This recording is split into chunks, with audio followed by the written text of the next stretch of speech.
सबैजनालाई नमस्कार। डिमोनेटाइजेसन नेपालमा पनि 500 र 1000 को नोटहरू बन्द गर्नुपर्छ, खारेज गर्नुपर्छ भनेर केही नयाँ पुस्ताहरूले आवाज उठाइराखेका थिए। किनकि यहाँ चाहिँ भ्रष्टाचार गरेको पैसाहरू चाहिँ 500 र 1000 को नोटमा घरमा राखिएका छन् भन्ने कुराले र त्यो हामीले थाहा पाएको पनि हो। फेरि र त्यही विषयमा चाहिँ मैले डिमोनेटाइजेसन कुन देशमा गरियो प्र्याक्टिस, कुनमा के कारणले सफल भयो, कुनमा के कारणले विफल भयो भन्ने कुरा सहितको डिटेल भिडियो बनाएर केही दिन अघि मेरो युट्युब च्यानलमा अपलोड गरेको थिएँ। धेरैजनाले हेरेर कमेन्ट पनि गर्नुभएको छ, मलाई फोन पनि गर्नुभएको थियो। र अहिले फेरि अलिकति अलिक बुद्धिजीवी वर्गहरूमा पनि यो अहिले चर्चामा आयो। मैले भिडियो क्लिप पनि देखेँ, त्यसपछि मलाई फेरि अलिकति केही भन्न मन लाग्यो।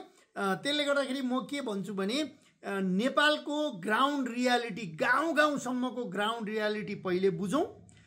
डिमोनेटाइजेसन गर्दाखेरि अरू देशले भोगेको कुराहरू पनि बुझौँ, त्यसपछि मात्रै डिमोनेटाइजेसनको कुरा गरौँ। र अझ अर्को कुरा के भने यो सरकारले डिमोनेटाइजेसन गर्न भ्याउँदैन।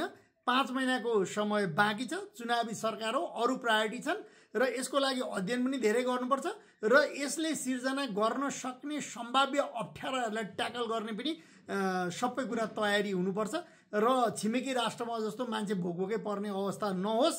र अर्को कुरा, नेपालमा जो भ्रष्टाचारीहरू छन्, नेता मात्रै छैन, कर्मचारी झन् धेरै भ्रष्टाचारी छन् र उनीहरूले लुकाएको 1500 को नोट विभिन्न माध्यम अपनाएर पैसा खर्च गरेर खुवाएर जे गरेर हो त्यो च्यानलमा ल्याउँछन्। इन्डियामा पनि 99% चाहिँ नोटहरू च्यानलमा आए, ब्याङ्कमा आए भनेर रिपोर्ट छ।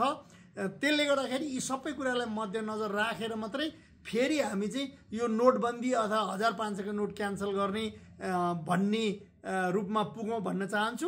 र मैले त्यो मेरो भिडियोको लिङ्क यदि युट्युबबाट हेर्दै हुनुहुन्छ, यो सर्ट्स भने तपाईँलाई मैले तल लिङ्कमा राखिदिएको छु भिडियो, त्यहीँबाट क्लिक गरेर हेर्न सक्नुहुन्छ।